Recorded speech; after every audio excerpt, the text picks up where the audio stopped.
Mo, welcome to the Astro Ben podcast. How are you? I'm great, Ben. Thanks for having me. Really appreciate it. No worries at all. No worries at all. So, what are you up to? How's your week going so far? Well, it just started. It's 9 a.m. here in New York. I have just finished half my first cup of coffee, so I feel like I'm pretty ready to go right now. Nice, nice. Well, it always seems to be a really busy time in the space industry. So, has it been a particular busy time for you? What's been going on? Yeah, I would say it's interesting. So since we started the company, we were really looking at we were doing sort of a weekly newsletter, and I know we'll get into all this in a little bit, but one of the things we were kind of worried about in the very beginning days was, is there going to be enough news to cover in space? And the news flow in the industry has been very, very, at least in I feel like the last 6 months, you've been able to see like so much more news coming out of the space industry, and a lot more important news. So not just like so-and-so company won some random contract. Like there's some really headline type of businesses that are coming out that are raising capital. So it's been busy, and the more news that comes out, the busier we are. Yeah, 100%. So, before we carry on, let's just go straight to it. Let's talk about Payload. What is it, and when did it start? And yeah, what does it mean to you? What is Payload? Yeah, no, so absolutely. So my co-founder Ari Lewis and I, so we started Payload last fall, and it was started as a side project. But effectively, Payload is our digital media company covering the business and policy of space. We started our first product, which was a weekly newsletter, and it was really meant to be a bit of a hobby. I think I had been working kind of tangentially to the space industry in an investing role, and I'd always been passionate about the industry, sort of even since I was a kid.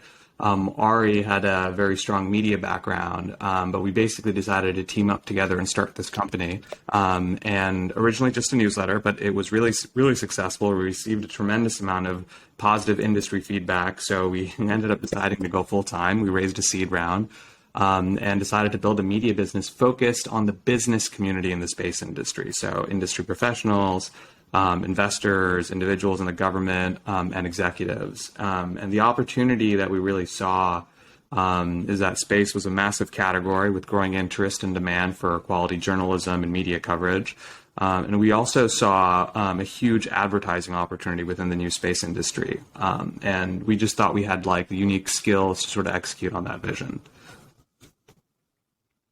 That's really cool. So who are the people that subscribe to the newsletter? Are they just people looking for sort of industry insights and investing tips, or people with a passion who want to get the inside track on what's what and who's who in the industry? Who's the target market? Yeah, so the target market really is anyone who works in space or invests in space.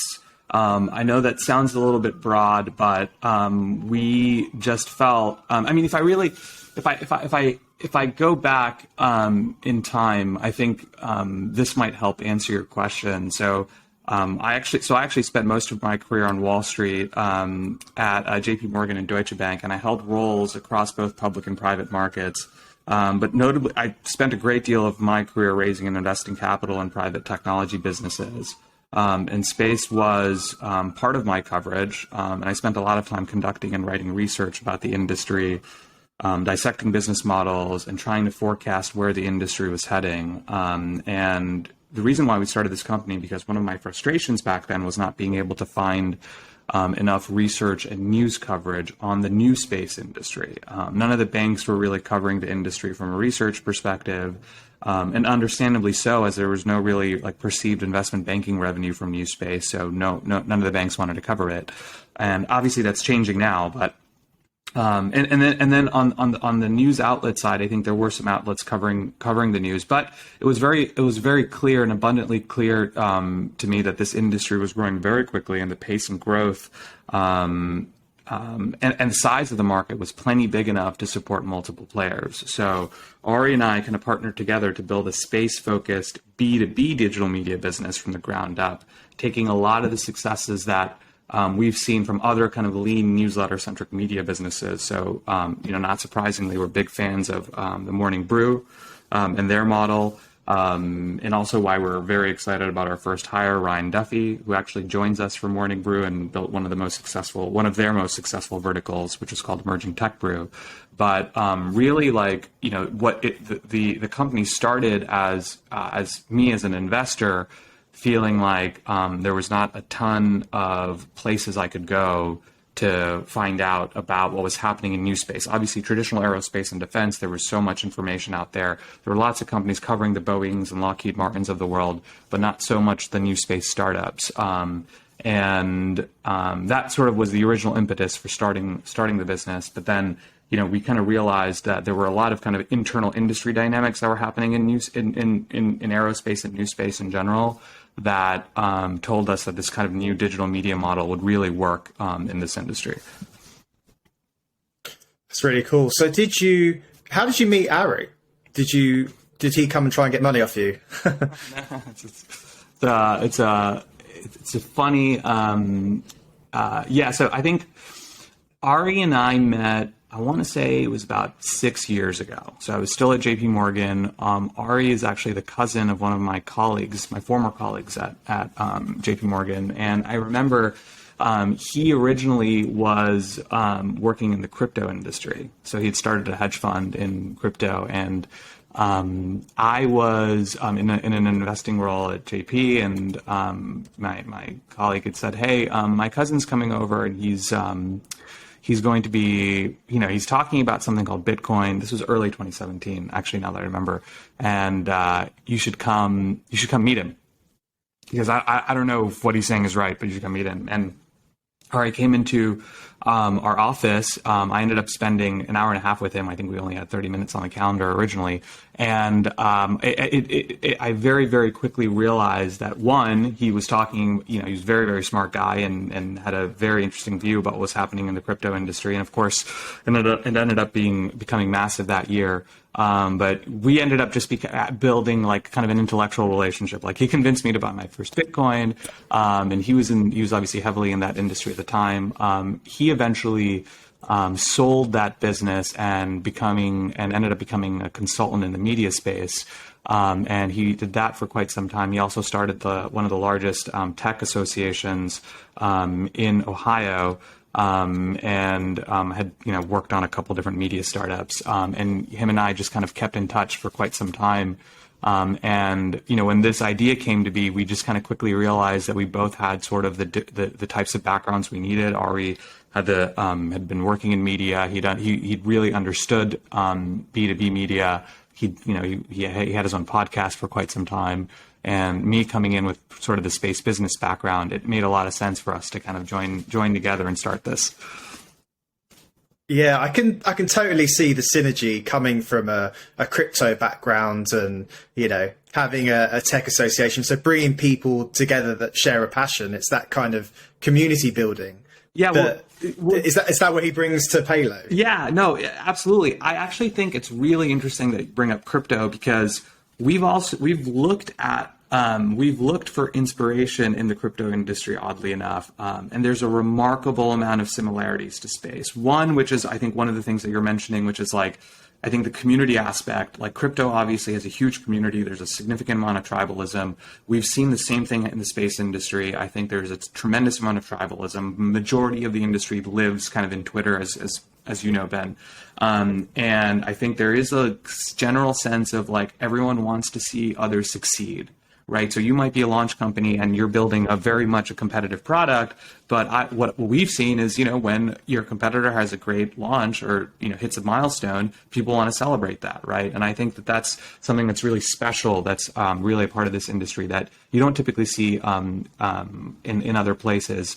I think the other thing to kind of note is sort of in the structure and growth of the industries themselves. So if you think back to kind of 2015 and 2016, when many of the major crypto media businesses were just taking off, the readership in those crypto in those crypto media publications was really predominantly people that worked in the industry, so worked at the crypto projects or exchanges themselves. But now, if you look at crypto's become ubiquitous, right, in some sense, and that readership has ballooned. So the industry professionals themselves have grown, but now you have investors, readers from adjacent industries who simply want to keep in touch from a competitive standpoint. So think bankers or like fintech companies. And of course, like the broader consumer interest has grown. And we think that same story is going to play itself out in the space industry. And you're already kind of seeing those signs. So space media, for the longest time, has had a very industry-specific readership. And we think now, because of the pace, growth, innovation in the industry, you're actually seeing a couple, some pretty interesting tailwinds. So one, which is like kind of industry professionals themselves are expanding, like the amount of capital being raised is forcing space startups to hire at record amounts. And there's just simply not enough folks in traditional aerospace and defense and engineering. So you're going to see, I think, new folks enter the industry that won't have, the traditional background that you saw in aerospace, like the last, call it 10 years. And those folks are going to need to keep in touch with the news flow. You're going to see, growth of successful new businesses in satellite broadband and, satellite to mobile connectivity. And those kind of industries are going to lead to certain adjacent industries like traditional telco start to pay attention to what's happening. And I think the last point I'll make here is that because we're sort of in the middle of this kind of next space race, I think we're going to see a lot more broader consumer interest in space, like we did kind of during the Apollo era when the US was competing against the Soviet Union. And I think these are just some dynamics very similar to crypto that tell us that the way you build a media business in space has to be approached very differently today because of where things are going. Yeah, no, I completely agree. And I think because space is such a, sort of transcends countries' borders, things that happen in space are potentially relevant and of interest to people throughout the world. So if you can it's a bit like crypto, as you say. So if you can sort of get in there and, be useful in that industry, I can certainly see how it's the next big frontier. So you mentioned you just, you've just announced your some seed capital. I know it's public, but including the Winklevoss twins. I don't know anything about them other than how they're depicted in a social network.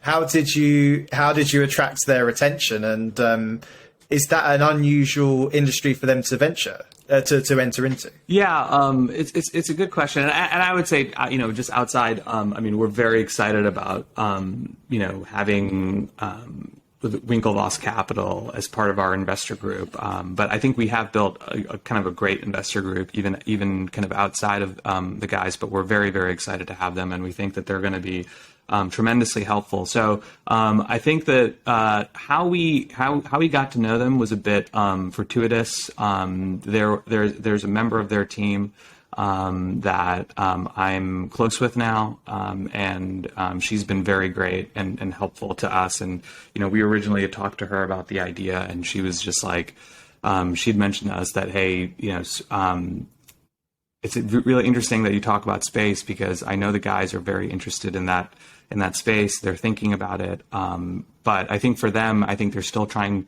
I think they're kind of thinking, my guess is that they're still trying to figure out like what it is they'll plan on doing in the industry. And I think that's at this point kind of unclear to us. But what's very clear to us is that as investors, they're always looking for sort of the new frontier, right? And we've seen this not just from them, but from other folks within the crypto industry. I think folks that have spent most of their life in the crypto industry or built wealth or have built a career in the crypto industry are not, they're not strangers to risk. And the next sort of wave of innovation. And I think a lot of folks in the crypto industry, see space as sort of the next sort of frontier, and I think that's how they're seeing it. And I think they're really utilizing us also as providers of kind of information and helping them kind of navigate what's happening, because there's a tremendous amount happening in the space industry, right, across all these different subsectors. I mean, there's multi-billion-dollar industries that are being built within each kind of subsector of space. So I think, it does require someone, I think, or a team of folks who are sort of really in the ecosystem to help kind of navigate that. But yeah, I mean, they're great. They've been very, very supportive, and, we're excited to kind of grow that relationship with them over time. That's great. So in terms of, you got that investment, you got your first main hire. What was their name? Sorry, your first key hire. So Ryan Duffy. So he joins us from Morning Brew. So he helped create the Emerging Tech Brew, great newsletter. But he was sort of behind developing it and growing it to as large as it's gotten. That's awesome. So you've made that hire. What else do you do with the capital? Because assume that your first goal is to grow the newsletter as much as possible. It's about data and growing the network. How do you spend those resources to get that? So the majority of the capital is really going to go to hiring, right? So we hired Ryan. We have 2 more hires on the docket this year that are going to be more kind of reporter / writer roles. But I think for now, the way we're kind of thinking about it, and honestly, when I think back to why we even raised money, I think a lot of folks always question, why, as a media company, do you need to raise capital? You can kind of bootstrap it, and the media model is very kind of straightforward, right? Generate content, create content, build an audience, sell ads, right? And just do that over and over again and create that loop. And we decided that, well, look, I do, even though I have the kind of business background on the space side and Ari has the media background, we do need to get folks onto our team that are like proper quality writers and editors and know what they're doing and have been in the space for quite some time. And one of the things we were worried about was, well, if we go to like folks like Ryan, like, very high quality, writers and editors and say, hey, we want you to join our, fledgling space startup. And we don't have a lot of capital, but, we're just kind of bootstrapping it as we go. We think we kind of thought it was going to be very hard to get those types of quality writers to join us. So we decided instead, well, let's build up a little bit of a war chest, at least for media, and then go to these, great kind of candidates and tell them about our vision and say, hey, by the way, just so you know, we raised all this money because we want to hire great people like you, and we want to make sure that you're not worried about whether we're going to be able to pay you the next month. And that worked out really well for us. So I think what ended up happening is over the summer, we were trying to, this was before we had raised the round, we were having like soft conversations with some candidates and just saying, hey, this is what we're building. And I think everyone had the same kind of like story, like, hey, love what you're doing, but this seems really risky, so not sure, like maybe we'll talk to you in a little bit, right? But then after we raised the capital, we got folks like Winklevoss Capital and Andy Weissman on our cap table. Things kind of started to change. I think we started to get a lot of kind of inbound inquiries, and I think the folks that we were having the conversations with were far more interested and were far more serious. So we felt like it was kind of a good move for us to go in the direction of actually raising money. Made the hiring process a lot. Yeah,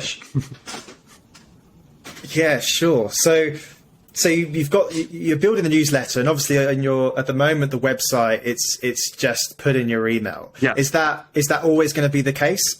Or is that just to sort of build the momentum and get that FOMO, so you want to put your email in to find out what it's all about? No, it's a great point. So when we were designing our landing page, I'm laughing because internally right now we're going through the motions of redesigning, and I think there's some frustrations about how the website looks right now, and we're kind of getting through some more strategic questions for ourselves. But the short answer is, we designed the landing page in the very beginning very specifically because we wanted people to say, hey, what is this? I don't know what this is. It seems like the only thing I can do here is enter my email. So let me put my email in and see what this is.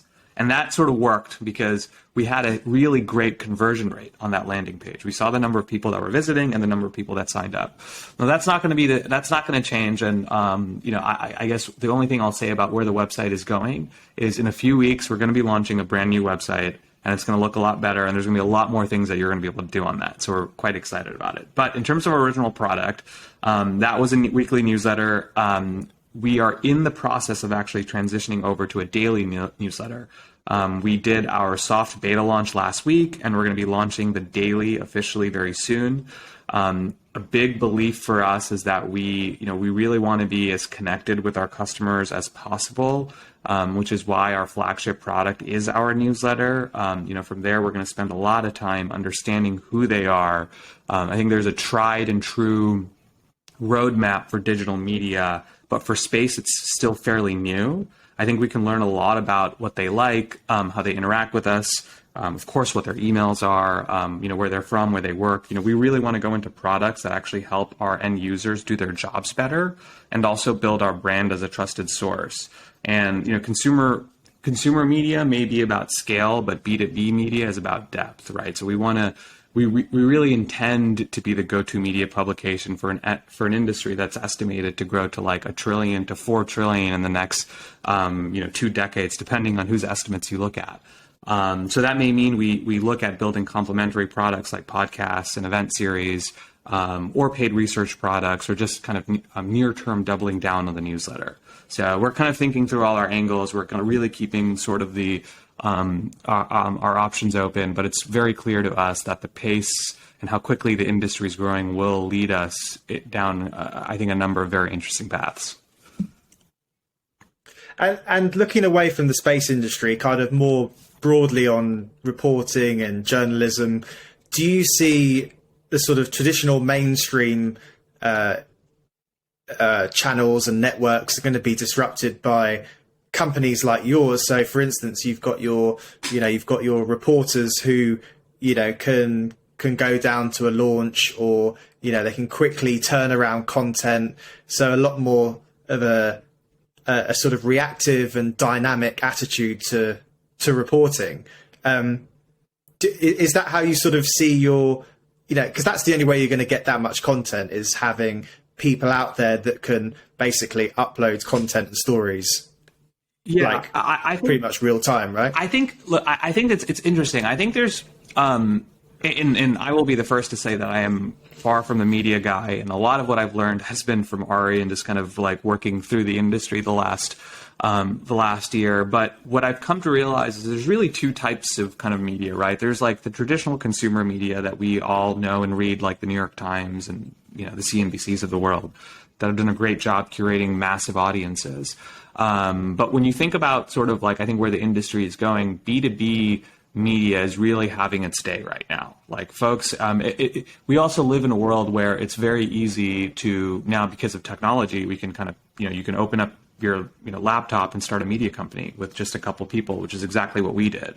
And I think like when you are targeting niche audiences, and if you can do a good job targeting niche audiences and you can capture those audiences, I think that you start to realize that the revenue that you can generate is very similar to media businesses at scale, right? I think people want to, especially folks within a particular industry, like they like to read, there's a much more greater demand for, more in-depth pieces, right? And I think that that's sort of the opportunity for us. And I think, and just to go to space, like on this point, like part of the reason why we're so excited about media in space is that, it's a pretty new, like sponsorship is very new for a lot of these companies. You've seen record amounts of venture capital being raised in space, just absolutely crazy amounts of money. And, you have startups raising hundreds and hundreds of millions of dollars. And these are companies, a lot of these companies have never spent $1 on paid spend. They don't know, like they just, they don't know what it could mean for them. They don't know what the point is. I think that that's sort of the opportunity. I think there's always been a very legacy traditional aerospace and defense like advertising market, but the new space advertising market we think is completely brand new. And everything from launch companies trying to reach customers in space, want to reach customers that want to put payloads in space, or a space company doing an advocacy ad, or a tourism business selling seats to suborbital space, or just kind of the near-term value that we see in just companies looking to create employer awareness. Like one of the interesting dynamics we're seeing in the industry now is that you have all these space companies raising hundreds of millions of dollars, but there's the feedback we get is we don't know how we're going to hire these people. We need to hire 100, propulsion engineers and systems engineers and salespeople, and, everyone's competing for the same amount of people. So we think the other advertising opportunity that you're seeing is in kind of employer awareness ads. So I think it just goes, and it's beyond the space industry, right? You're seeing these kind of these very niche audiences and these niche kind of industries and the advertising dynamics play out. And you're also seeing the major media, and I think this is going to be a trend that you're going to continue seeing for quite some time, which is the major media houses buying up the B2B kind of verticals and going that route in terms of expansion. And you're seeing this from lots of companies out there, like the Axel Springers of the world. So it's going to be a very interesting time for media, I think, over the next 5 to 10 years. It already is today. Yeah, completely. I think that's like any new startup, it's finding a niche. And I think your one is certainly, it makes a lot of sense. Having that quality database as opposed to quantity, and you think about, on the podcast, I've had Camille Calabeo and Athena, these are space influencers, and obviously space influencer as a job title did not exist. Correct. 5 years ago, let alone 10 years. So it's kind of bringing together that side of things as well. Because if you've got a core database that has the social credibility enforced by social space influencers, you're going to get a really engaged audience. You can run competitions, you can sell merchandise.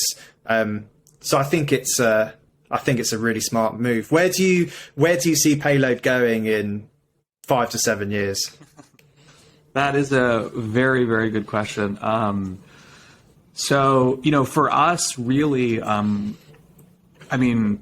hate to give this answer, but it's just kind of the true answer. Right now, we're very focused for the next couple of years and just building out our core media product, just the things that you would normally see from a media company. Everything from the actual newsletter product, a podcast, to webinars, to, hopefully one day conferences that we can kind of get into. And I say that only because it's the low hanging fruit. There's plenty of great businesses out there that are focused on space, but I think that there's plenty of room for a lot more. And, for us, we just want to focus heads down on the digital media on a product. But I think, looking ahead, we do think that there's a lot of really interesting businesses that we could think about or even expand into. If you just take the really simple thesis that, once you build an audience and you build that distribution and you build that community, you can help. They can help you expand into other products and business lines. We're very big believers of that, and there's plenty of you can think about a software product. I think one of the things that I've talked to some folks about, and just kind of high level, just the idea of kind of advertising in space, what that looks like. And, there's going to need to be agencies that are going to help companies. And we're really thinking kind of far out there, right? How companies can advertise in space. People don't really think about this, but NASA has a massive global reach, right? Between Twitter and Instagram and their website, they have hundreds of millions of impressions every year. So space is an industry and category that captures a lot of attention on the media side, and I think that there's going to be opportunities for companies that we would never ever think would need to advertise in space. That there's going to be. This is a whole other conversation we could probably talk about for hours. But yeah, so I guess the short answer to your question is we're hyper focused on media and our core product for the next couple of years, and then as we build the audience, as we build that community and that distribution, we're going to think about other things that we can be focused on and going into. So when you're not running Payloads, assume you have a bit of downtime. Do you have any other passions in life? What do you do with your spare time? Well, I'm a huge music nut. I actually I have a lot less time for this now, but I used to kind of DJ and produce music in college. Okay. Feels like ages ago now. But I I've always been somewhat in touch with the creative side of things, at least for myself. Been very into music, into DJing and producing kind of electronic dance music. Obviously very, very hard to do these days, especially as I've gotten older and as you have far more responsibilities, especially on the business side. So it's something that I would chalk up to now being a hobby than anything. But it is something I love. People always ask me not always ask me, but I've come across this question before in the past where it's like, if there was like one app that you had to keep on your phone and you had to delete everything else, what would it be, right? Outside of like your phone. And my answer is always Spotify. Like I probably could live without everything else, but Spotify is one thing that music for me has just been it's gotten me through a lot. So it owns a very special place in my heart. Absolutely. Well, look, you've picked a real niche, and I think you're certainly going to go somewhere. You've got the backing, you've got the idea. Who knows where the space industry is going? But I'm sure you'll agree it's a very exciting time to be involved. So thank you so much. Great to chat to you, Mo. Yeah. And let's get you back on the podcast in another year or so. I appreciate that, Ben. Thank you. And it's an absolute pleasure. Love what you're doing. Keep up the great and awesome work, and excited to see and hear all the new podcasts that you come up with. Cheers, Mo. Okay, take care.